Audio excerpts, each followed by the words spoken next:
Bienvenidos a Breaking News Beer and Coffee. Aquí estamos, un episodio más, un capítulo más. Este que te habla, Jorge Ramos Luz. Aquí estoy con Enrique Fernández y Arturo Ferrer. Yeah. Y hoy tenemos de invitado un ícono en el mundo de las cervezas. El fundador de una de las cervecerías más icónicas de la revolución cervecera. Una cervecería fundada en el año 1996. El fundador de Stone Brewing Company, el Beer Jesus, Greg Koch. Bienvenido, Greg. How you doing? I'm doing good. Thank you for being here, Greg. Amigos? Good to have you. Nice to have you here. For us, it's like I say, it's an honor to have you here in our podcast. Definitely, it's great for me to be here. Let's get right into it. How did you guys come up with the recipe for the one we're gonna be tasting today, the classic Stone IPA? Probably like the iconic West Coast. Yeah. The start of it all. Yeah. So we produced that beer and released it for the very first time for our first anniversary. So it would have been summer of 1997. And Steve Wagner, my partner at Stone and our original brewmaster, he just put the recipe together and brewed it one time. No test batch. We didn't have time for a test batch. We just brewed it. We didn't even have a test batch system, really. We had our brew house. And he brewed it and nailed it. Nice. The winner. You know, sometimes it's like writing a song. Sometimes writing a song can take you write it and then you change it and you tweak it and everything. And sometimes you just write it and you're like, yeah. Yeah. Nothing to works. change. Right. Awesome. I'm gonna go ahead and open mine. Yeah. Me too. Give it a pour. we have So to open keep talking about the. Now, that being said, a few years ago, I think it's maybe 4 years ago, we actually made some small tweaks and we sort of updated it with some new hop varieties that didn't even exist in 1997. We were really concerned about doing this, changing something that was, feeling like it was so perfect, but think of it like almost remixing that song. We remastered it.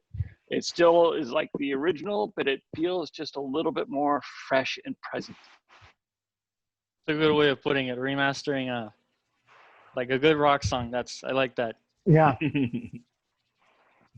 It's still got that. It's been a while since I had the OG, but it's still got that classic West Coast. The classic, the punch, the punchiness, the bitterness. Also, you have a solid bitterness. Which is the difference between the first one, the first recipe, and this one? Which hops did you take over, or you put another one? Which one was? Oh well, I didn't realize this was going to be a pop quiz, and I may not be ready with the answer. Don't worry. Don't worry. It's probably I could say, "Oh, I know the answer." I'm sorry, that's a carefully guarded secret, and I'm not at liberty to discuss that. That's a good answer. That's a good answer. The best answer, yeah. So we were talking with Vinny from Russian River. He mentioned in the podcast, he was talking with us that you're getting permission from him to brew a double IPA, right? He told us a story about I believe it was his second anniversary beer, something. Right. Yeah. It wasn't exactly permission, but it was, we had a friendship and we much respected him, and it's more inspiration, I think, and awesome. Yeah. So that ended up being Ruination, was it, or? Well, what happened? Ruination took several years. So here's the quick timeline. First anniversary, Stone IPA. Second anniversary, Stone second anniversary IPA. And that one we increased the hops. but otherwise the recipe was the same. Stone 3rd anniversary, we increased the hops. Stone 4th anniversary, we increased the hops and we increased the alcohol to 8.5%. And then Stone 5th anniversary, we actually it's left at 8.5%, and we raised the hops even more. And so this is maybe perfect hand signals I can see in my own view here. Maybe it's like this, you know, a little bit crazy, right? Our heads were spinning with hops. And then, so anyways, we got it up to here. We got it to crazy level. And then we decided to go a different direction for the Stone 6th anniversary IPA. And as we were getting closer to that summer, we also found that we were missing the idea of having the return of this uber hoppy, you know, very special beer that didn't exist in the marketplace. And so we sort of blended the 2nd through 5th anniversary recipes, and we came up with Stone Ruination IPA as a full-time release. And so that would have been June 2nd, 2002 that we released Stone Ruination IPA. And at the time, it was the first full-time brewed and bottled West Coast style double IPA on the planet. Nice. And that was amazing to think about. We have what, thousands awesome today. We have thousands and thousands of West Coast style double IPAs, and in, you know, in bottles and cans, and there it was one. Numero uno.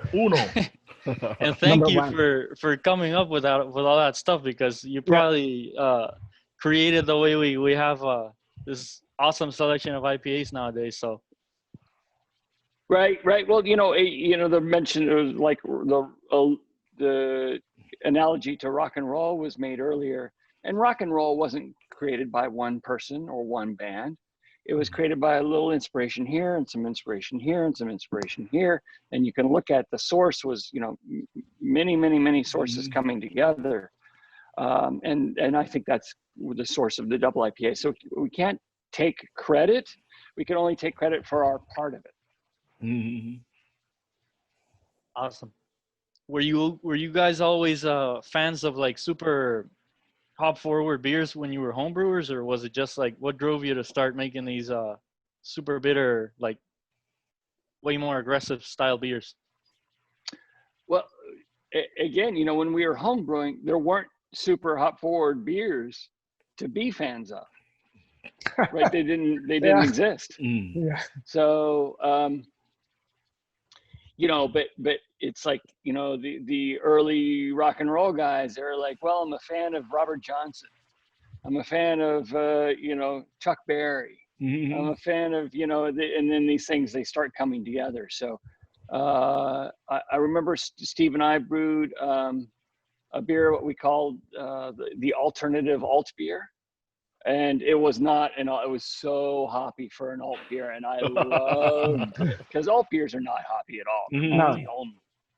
And I remember then I had never been to Germany when we made that beer, and a few years later I went to Germany for the first time, and I was looking all over Germany for a hoppy alt beer like that, and I couldn't find it, and I was like, why can't I find a beer? And it was because my knowledge curve was still, you know, a little bit young, and I didn't realize I was looking for something that didn't exist. They're coming to get you. I did not call them on you. It was not me. even though that the intro was a little bit alarming.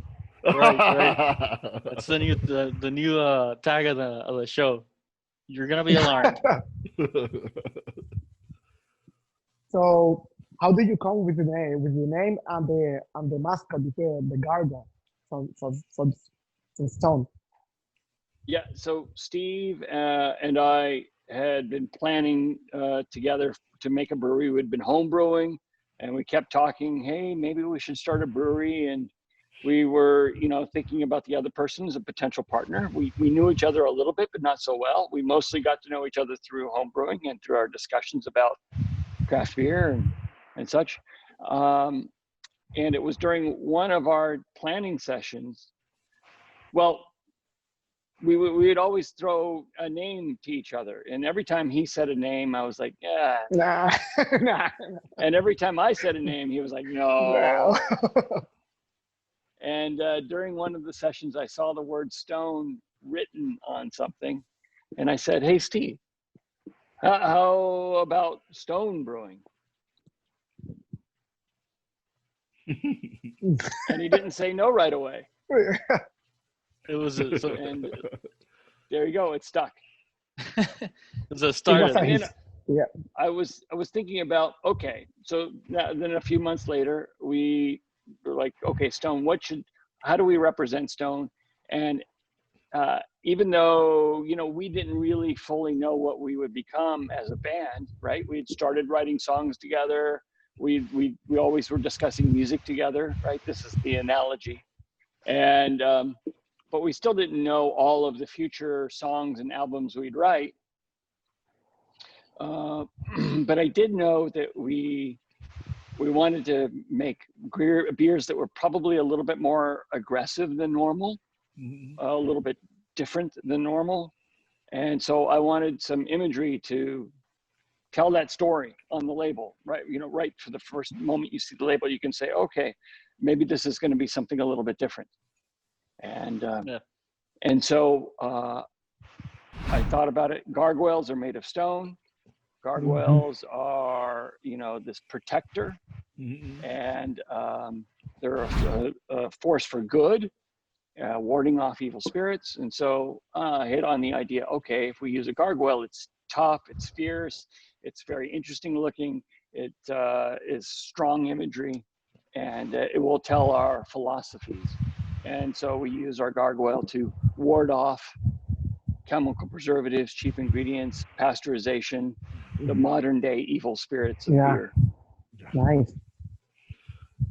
How do you see the beer industry in the future, now and the near future?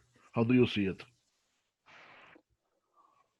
I have learned for at least 10 years that I have no ability to predict the future when it comes to the beer industry.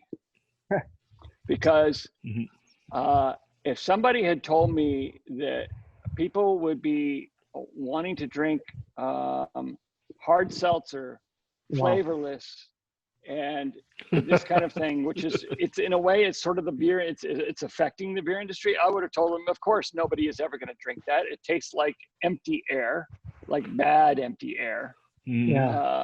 Like that closet with that had a fruit peel in it 3 weeks ago, and you open the closet, you can tell a little bit of that, but like, no, the air smells very good in there. You can close the door again. And the people would choose that. So I throw up my hands. I have no ability to predict these, you know, us crazy monkeys, because we're all a bunch of humans are just crazy monkeys, and we don't know, and we follow each other, and we, you know, so. That's a little bit different than your question, but that just tells me I have no idea. But it's here's the thing. There's been no better time in history to be a beer drinker ever. Ever. And so I'm very thankful of that. And I know we have been a part of making that happen, and I'm very proud of that. Nice. Of course. Definitely. It's very interesting because the seltzer beer is the antagonist of your another beer Spain from you. It's arrogant bastard. Have that punchiness of mouth, have punchiness of it's a very, very aggressive beer. You know, I fell in love with that beer the first time I drink it. I saw the gargoyle. I see that. What is this, man? I drink that stuff. It's like a punch in my face. This is beer. This is beer. It's something that I have never experienced before. Okay. So thank you. I'm gonna repeat the experience for you right now through the screen. Okay, here it comes. Punch in the face of that. So yeah, well, one of the questions we had was like, what do you think the next trends are going to be in the beer world? But you basically already answered. You don't have a magic ball for has there been anything that has surprised you, like of the new styles? Well, the answer. Do you know the old joke? What do you get when you cross an elephant with a rhinoceros? What's that? Elephino. That's a good one. That's a good one. So what do you think about the, like, what's your opinion on the hazy IPAs and the everything that's been, like, all the new stuff? Are you basically stouts? Yeah, are you behind that? Or are you? Yeah. Well, so for hazy IPAs, and for just about any style of beer, there's good ones and there's not so good ones, right? So Pearl Jam and Soundgarden, you know, Alice in and Chains. Nirvana and Alice in Chains. Fuck yeah, Alice in Chains. Yeah. Fuck yeah. They were, although Alice in Chains was a little bit different, and you know, they weren't strictly Seattle sound and grunge, although they are definitely part of it, right? There's they're more punchy. That's more aggressive. Yeah. You know, those are the core of the grunge scene, the Seattle sound. And then while there was other good songs and other good artists, you know, and a lot of it was so derivative, it had nothing new, no originality. It was watered down. It was poor execution, all this kind of thing. And it made it very muddy. It kind of ruined the Seattle sound in a way. Yeah. It ruined the movement because of all these other ones. And you can look at any segment of the beer industry, the hazy IPAs. There's some classic, amazing beers. Heady Topper was, you know, of course, one of the leaders of that. Yep. And then you have all these other ones that just come on, and some have used questionable ingredients, like putting flour into the beer to make it hazy, and making, I think, weak ones. So it's not the category of hazy IPA. It's all about how you do it. And you're either just trying to write a song to get a radio play to fit into the or you're trying to do something great, and that greatness gets recognized. And part of that recognition is getting that song on the radio. Yeah, it's like there's a big difference.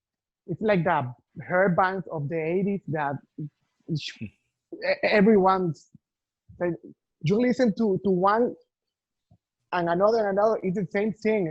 No originality, nothing. It's like a copycat. I don't know. It's a copycat. Warrant. Cherry pie. It's like that ruined cherry pie. Almost ruined it. And Candle Pop. And Twisted talking Sister, about you know, their work ethic was good, but whatever. Yeah. Since we're on the theme of music, more of a Metallica guy. Yeah. That's where I was going. I'm a big metal fan. My favorite band is Iron Maiden, so I'm a huge Metallica fan too. So how was that? How did that happen? How it must have been awesome for you being a music fan. And it was incredible. In fact, I kind of didn't believe it when I was told that we'd been contacted by their team interested in doing a beer project, and I'm like, why? No, I don't want to know, because you know, you ever hear the phrase, you know, never meet your heroes, right? Yeah. You're gonna be disappointed, or yeah. And I was very, very hesitant, but on the other side, instead of just a hard no, I'm like, no, I don't know. Oh, will I talk to him? Hell yeah, I'll talk to him. So I actually had the opportunity to, I was in Berlin at the time, and Lars was in Copenhagen that summer, and I flew up, got on an hour flight to Copenhagen, and I had lunch with Lars. And here I got to the restaurant like 3 minutes before him. And it was this little tiny place, casual, outdoor, beautiful day. And I was direct, oh yeah, here's your table. And it was a table for just 2 people. And I was expecting him to roll with a posse. Okay. And a few minutes later, just up rolls Lars on an old rusty bicycle. I always thought I thought that was really cool. And we sat down for an hour lunch, and 2.5 hours later, I was super enthusiastic about it. Yeah. And who came with the style for the beer? Well, that came through the collaboration. So it came through a lot of discussion. You know, wanting a beer that was really great for, you know, tailgating and for getting together with your friends and cranking up the tunes, that kind of thing. Right. And it seemed a bit of a natural, and I've been super proud of it. I enjoyed it a lot. Yeah, I enjoy it. Very drinkable, but it's still got that, you know, that Stone signature, the bitterness, it's and very bitterness and the hoppiness. I think it's about, what is it, like 40 IBUs, or it's a lot for a Pilsner. Yeah, it's a good 40. Yeah, at least 40, 45, maybe 40. And here's the thing. So it's brewed kind of modern hops, but it's brewed in the style of a Northern German style Pilsner from the mid 1970s, when they used to be a lot hoppier. And it was funny because I toured with Metallica and doing promotional events a year ago. I was on tour a year ago exactly, and it was so funny. Most Germans and Europeans, it was too hoppy for them, and the Germans were like, you know, was is this? You know, this, like, it's too strong. Why do you make this so bitter? And I'm like, well, I'm inspired by Germany. Right. Inspired by the beers that you forgot to brew. You forgot how to brew. And we're reminding you. And, you know, I'm quit drinking such wimpy beer, Europe. Yeah, it's like you're putting the distortion for the music. Like, well, a little more distortion. Bam. Yeah. Exactly. We actually called it, we called the beer a Pilsner played through a distortion pedal. Yeah. Wow. That's awesome. It was great. I enjoyed it. It sold really well here in Puerto Rico. I own a bar here. I own a beer bar here in Puerto Rico, and we had when we did the release for the beer, we had a band playing a set of Metallica, so it was awesome, man. With that can in my hand. It's one of the few beers where I said, what the hell, I'm going to drink it out of the can, because it's a freaking awesome can. Everybody enjoyed it. It was a great time. So, Greg, what are the future beers that you have in mind for Stone? Well, actually, the future beers for Stone are the beers that are in the minds of me and Steve and our brewing team. And, you know, so many people these days, because, you know, we'll go back to songwriting. We have a band, you know. So it was just me and Steve at the beginning, was Steve doing a lot of that, you know, that writing of the recipes. I would do the labels and the writing of the back of the label. And so he would kind of do the music and I would do the lyrics. But now we have a bigger band and a really creative team. And so we are constantly writing and constantly coming up with new stuff. We have a lot of cool stuff on the horizon, and so many we do tastings all the time. So cool stuff. The other day we tasted the Buenaveza. ¿Qué se llama? Yeah, that one. Yeah, I was going to ask if you had tried the Buenaveza. Yeah, the Buenaveza. Yeah, very good. Very good. For Puerto Rico, it's perfect because it's so light and the salt, you know. You still got the grain flavor, like the malt bill base. It was a really this is awesome, balanced, good beer. Yeah, I'm a fan of it myself, so thank you. I'm glad you like it. We enjoyed it. So Greg, you guys are in all 50 states, and I think like 31 countries. Is it? You sell your beer. Sounds right. How do you keep up? How do you manage such a massive operation and still have like good fresh beer? Yeah, it sounds easy, but it's not easy. It's not.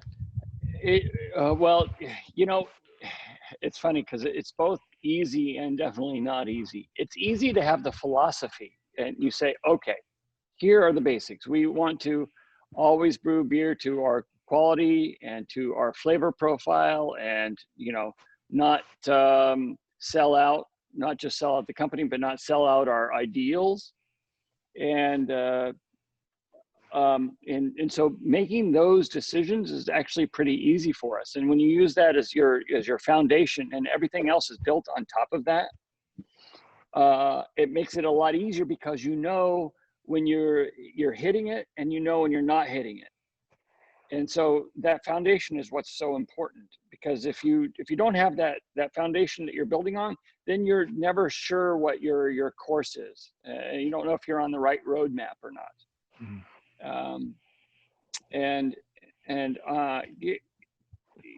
You know, I'm sure Metallica could write a pop song if they wanted to. I don't think they want to, but you know, they know it's not their roadmap. It's not what they're there for.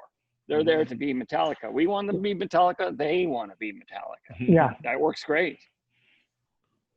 So that's for us. It's just being Stone, and you know, the freshness, the character, the full you know, the full character, and all of those things.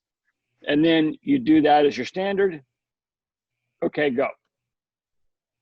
Nice. So, from Stone, which one is your favorite beer? And from another brewery also, which one is your favorite beer? Impossible question. Impossible question. It's like too many. Yeah, it's like it's like asking with your favorite band. For most people, it's simple. For most people, it's impossible. For me, it's impossible to say which is my favorite band, because I have a lot of beer. Right. I don't. You know, I don't want a world without Metallica. I don't want a world without Pink Floyd, and I don't want a world without Beethoven. I mean, you know, it's like Nice. So yeah. Depending but on as other breweries, I mean, you know, there's so many wonderful breweries today. Of course, being from San Diego, you know, I think of AleSmith and Port Brewing and Pizza Port Brewing, Lost Abbey, Society Brewing. I mean, you know, then it's a very long list of really, really awesome stuff. Nice.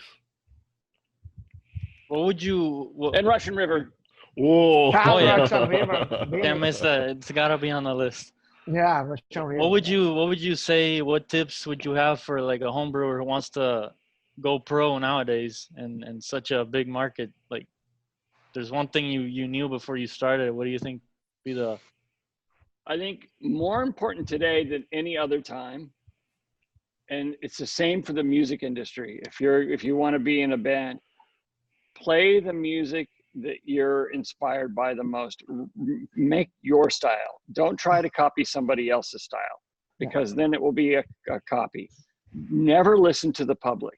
Really, the only way you can listen to the public is if you brew it and they either buy it or they don't buy it.